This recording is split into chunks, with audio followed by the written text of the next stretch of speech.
Assalomu alaykum. Bugungi darsimizda biz JavaScript'dagi bet yo'llantirish to'g'risida so'zlaymiz.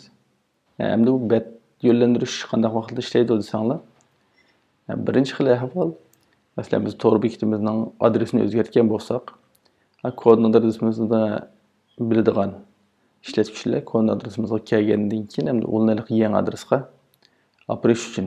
Ikkinchi xil ahvol, tor ko'rgishning tipiga asosan, masalan Chrome, Safari, Internet Explorer degandek har xil tor ko'rgishlar bor-ku.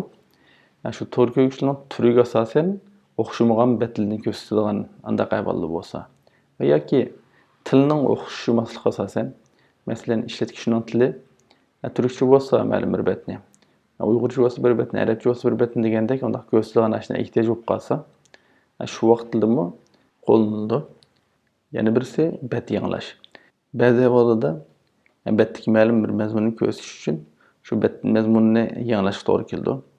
Yangilash ehtiyoji uchunmi bet yo'llantirish texnikasini ishlatsak bo'ladi.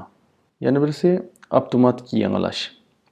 Avtomatik yangilash degan, masalan avval bir mazmunni ko'rsatib, undan ma'lum bir vaqtdan keyin, masalan 5 sekunddan keyin, 10 sekunddan keyin yana bir betga yo'tkazmoqchi bo'lsakmi, shu bet yo'llantirish usuli bilan qila olamiz.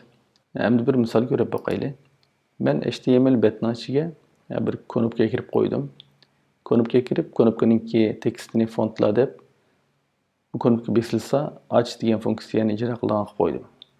Endi biz ach degan funksiyani Java kod yozig'iga yozib, bu bet yo'llantirishning qanday ishlaydiganligini ko'rib boqaylik. Biz funksiyani birini yozamiz. Funksiyamizning ismi ach bo'ladi. Endi buning ichiga nima deb yozamiz desanglar, bet yo'llantirish uchun JavaScriptda window location degan xoslikqa bir adresini bersak bo'ldi. Masalan, men fontlar deganga UKIG'ninki font mundarisini ko'rsatgan qilib qo'yay. Endi saqlab etdim. Hozir men fontlar degan knopkani bossak,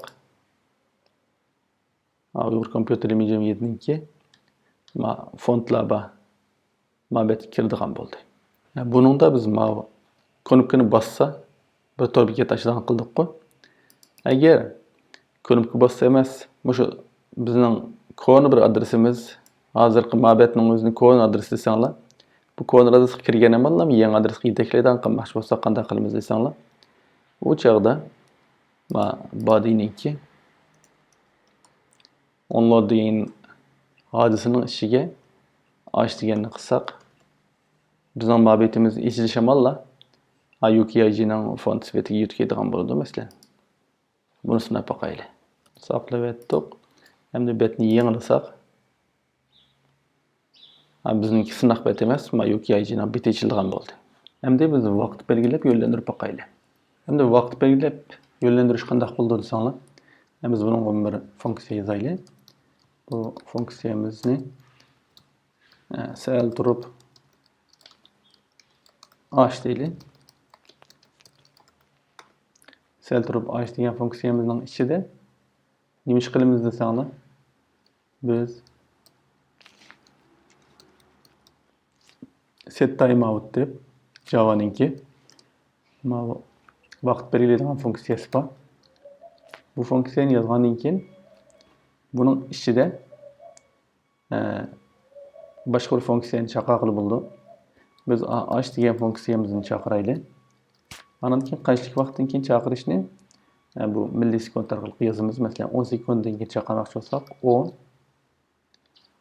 keyiniga 3 nol qo'ysak, bu 10,000 millisekunddan keyin shu bizning ochmoqchi bo'lgan betimizni echib beradigan funksiya bo'ldi. Endi masal turib ach degan funksiyamizni biz HTML betimizniki body'ning onload degan alaylik. Onload degan alsak, sel turib ach. Endi qanday avval bo'ldi desanglar, biz bu betni ochgan vaqtimizda eng avval sinaq betimiz ko'rindi. Ondan 10 sekunddan keyin yangi bet göründü. Endi biz bu betimizni içip sınap bakaylı. 10, 9, 8, 7, 6, 5, 4, 3, 2, 1. Qarasanglar mana 10 sekund saqlagandan keyin muhabbetga yutkeldi. Bu hamda vaqt belgilab avtomatik yutkilish. Bu qanday ahvolda ishlatildi desanglar, masalan biz tor bekitimizda avval bir uqtirish chiqarib deb uqtirish chiqib 10 sekunddan keyin andin yangi betga yutkilmoqchi bo'lsak, müstahlikini işletsek bo'ladi.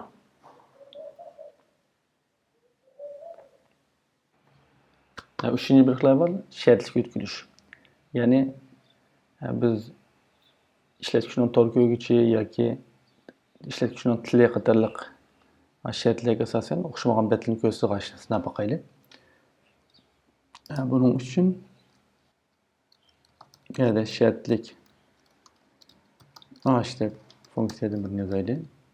Buningga biz tor ko'rguvchining Chrome yoki emasligini aniqlaydigan bu kodni yozaylik. Navigator user agent includes Chrome desak, agar bu rost bo'lsa, bu Chrome tor ko'rguvchi bo'lgan bo'ldi. Chrome tor ko'rguvchi bo'lsa,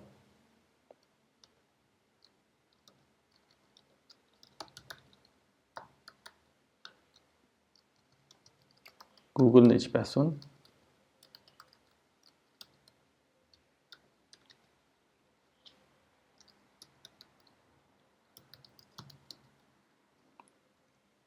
Eğer Chrome tor ko'rguvchi bo'lmasa,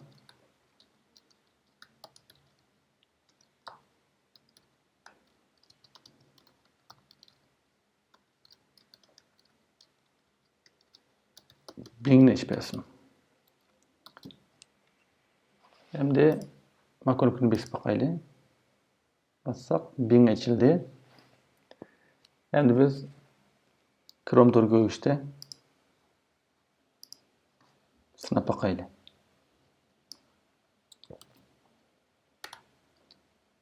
Açtık. Konukini bassam, bu Google açıldı. Yani tor ko'rguvchining tipiga asosan o'xshamagan betlar ko'rsatadigan mundaq bir yo'llantirish funksiyasi bo'ldi bu. Demak, biz bugungi darsimizda JavaScript'dagi 3 xil yo'llantiradigan ahvol bilan tanishib chiqdik. Birinchisi bevosita ma'lum bir hodisa yuz bergan chog'da yo'llantirish, ikkinchisi vaqt belgilab yo'llantirish, uchinchisi shartlik yo'llantirish. Buni ham ehtiyojingizga asosan har xil ishlatsanglar, tor betingizninki jalliqligini, jalbkorligini texmi oshira olasizlar. Bugungi darsimiz bu bo'lsin. Allohga omonat.